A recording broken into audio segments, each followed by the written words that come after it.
বন্ধুরা তোমরা কেমন আছো? আশা করি তোমরা খুব ভালো আছো। আমিও খুব ভালো আছি। আজকে তোমাদের আমি লাউ শাকের পাতা ভর্তা করে দেখাচ্ছি। শুধুমাত্র কিন্তু লাউ শাকের পাতা নিয়ে নিয়েছি। এটা কিন্তু ভর্তা করব, দুর্দান্ত খেতে লাগে গরম ভাতের সাথে। আর দেখো কচি লাউ পাতা আছে, কিন্তু আমি এগুলো কেটে নেব। একদম ছোট ছোট করে কেটে আমি প্রথমে কিন্তু লাউ পাতাটাকে সেদ্ধ করে নেব। তারপরে কিভাবে করব তোমরা অবশ্যই দেখতে থাকো। আর এই ভর্তা করার জন্য দেখো আমি পেঁয়াজ কুচিয়ে নিয়েছি, একটা বড় পেঁয়াজ কোচানো আছে, দুটো কাঁচা লঙ্কা আছে পাকা, লাল আর সবুজ কাঁচা লঙ্কা, রসুন আছে, কালো জিরে আছে, আর একটা শুকনো লঙ্কা ভাজবো। তোমরা অবশ্যই দেখতে থাকো। বন্ধুরা দেখো লাউ শাকের ভর্তা করার জন্য দেখো তোমাদের তো দেখিয়ে দিয়েছি লাউ শাকটা নিয়েছিলাম আর কি কি দিয়ে করছি। এবার সেই লাউ শাকের পাতাটা দেখো আমি কুচিয়ে নিয়েছি একদম ছোট ছোট করে। এটা আমি কিন্তু কড়া বসিয়ে দিচ্ছি, কড়ার মধ্যে জল দিয়ে আমি এটা প্রথমে সেদ্ধ করে নেবো। বন্ধুরা দেখো লাউ শাকের পাতা ভর্তা করছি, তার জন্য কিন্তু আমি কড়ার মধ্যে জল দিয়ে দিয়েছি। আর এই দেখো লাউ শাকের পাতাটা ছোট ছোট করে কুটে নিয়েছি। এটা আমি কিন্তু একটু ঢাকা দিয়ে আর একটু নুন দিয়ে সেদ্ধ করে নেব। সামান্য অল্প একটু নুন দিয়ে দিলাম, দিয়ে আমি কিন্তু ঢাকা দিয়ে একটু সেদ্ধ করে নিচ্ছি। আমি 5 মিনিটের মতন ঢাকাটা দিয়ে রাখলাম। এটা একটু হালকা করে সেদ্ধ হয়ে গেলে তারপর আমি নামিয়ে নেব। তারপরে কিভাবে করব তোমরা অবশ্যই দেখতে থাকো। বন্ধুরা দেখো আমি 5 মিনিট পর ফিরে এলাম, ঢাকাটা খুলে দেখি আমার কতটা হলো সেদ্ধটা। দেখো খুব ভালোভাবে কিন্তু এটা সেদ্ধ হয়ে গেছে। এবার এটা আমি কিন্তু ঢেলে নেব, জলটা ফেলে দিয়ে আমি একটু ঠান্ডা জলে 10 মিনিটের মতন ভিজিয়ে রাখবো। তাহলে কিন্তু দেখবে পাতার রঙটা কিন্তু সবুজই থাকবে। বন্ধুরা দেখো আমি কিন্তু লাউ পাতাটা কিন্তু সেদ্ধ করে নিয়েছিলাম। এবার এর মধ্যে একটু ঠান্ডা জল দিয়ে দিচ্ছি, দিয়ে 10 মিনিটের মতন ঢাকা দিয়ে রাখবো।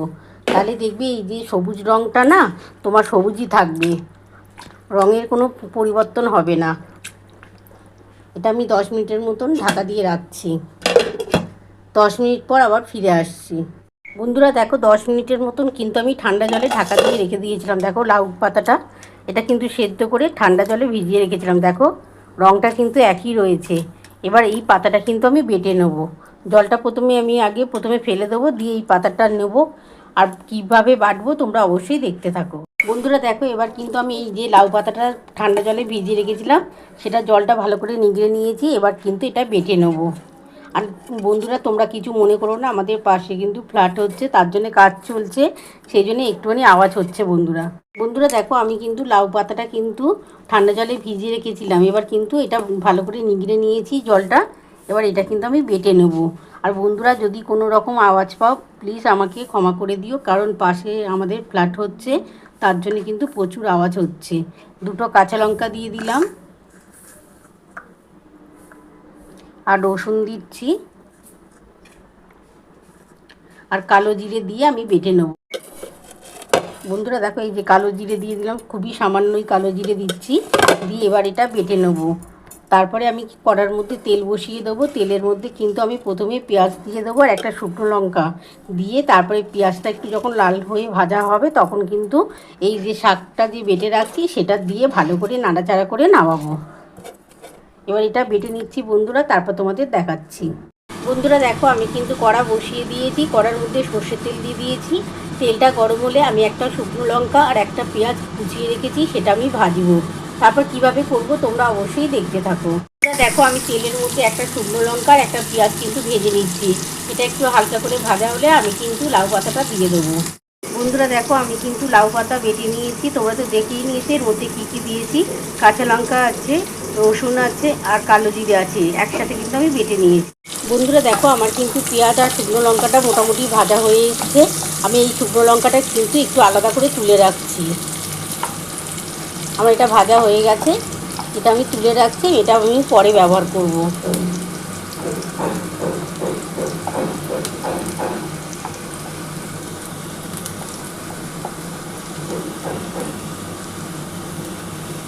এটা আমি আলাদা করে পরে ব্যবহার করব বন্ধুরা, এখন আমি তুলে রাখলাম। পেঁয়াজটা একটু হালকা করে ভাজা হয়ে গেলে তারপরে আমি কিন্তু লাউ পাতাটা দিয়ে দেবো। এটা গরম ভাতের সাথে দারুণ খেতে লাগবে বন্ধুরা, এত ভালো লাগবে দেখবে তোমাদের মনে হবে যেন প্রতিদিন করে খাই। দেখো খুব ভালো করে ভাজা হয়ে গেছে।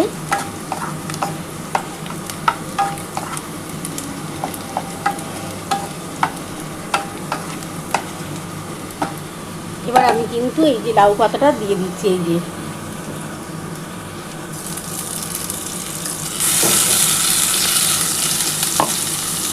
বন্ধুরা দেখো, আমি কিন্তু পেঁয়াজের মধ্যে লাউ পাতাটা বেটে রেখেছিলাম সেটা দিয়ে দিয়েছি।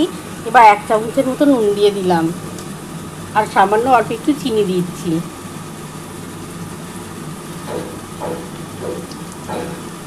সামান্য অল্প একটু চিনি দিলাম। এবার এটা খুব ভালোভাবে কিন্তু নাড়াচাড়া করতে হবে। এই পেঁয়াজটার সাথে কিন্তু এই লাউ পাতাটা খুব ভালোভাবে নাড়াচাড়া করে নিতে হবে। আর যতক্ষণ না এটা শুকিয়ে শুকিয়ে আসবে ততক্ষণ কিন্তু তোমরা নাড়াচাড়া করতে থাকবে। আর নামাবার আগে কিন্তু এর ওপর কাঁচা সর্ষের তেল দিয়ে আর একটা শুকনো লঙ্কা দিয়ে আমি নামাবো। তারপর তো তোমাদের অবশ্যই দেখাবো। তোমরা অবশ্যই একবার বাড়িতে ট্রাই করো, খুব ভালো লাগে খেতে।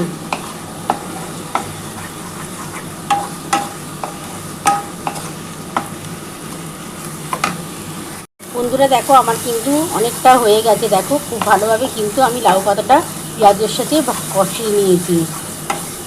যখন এটা একটুখানি শুকিয়ে যাবে তখন আমি কিন্তু নামিয়ে ওপর থেকে একটু কাঁচা সর্ষের তেল একটা শুকনো লঙ্কা দিয়ে দেবো।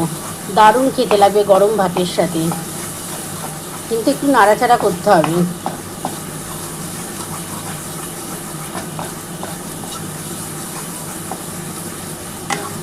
যখন এটা দেখবো শুকিয়ে গেছে তখন আমি কিন্তু নামিয়ে নেবো।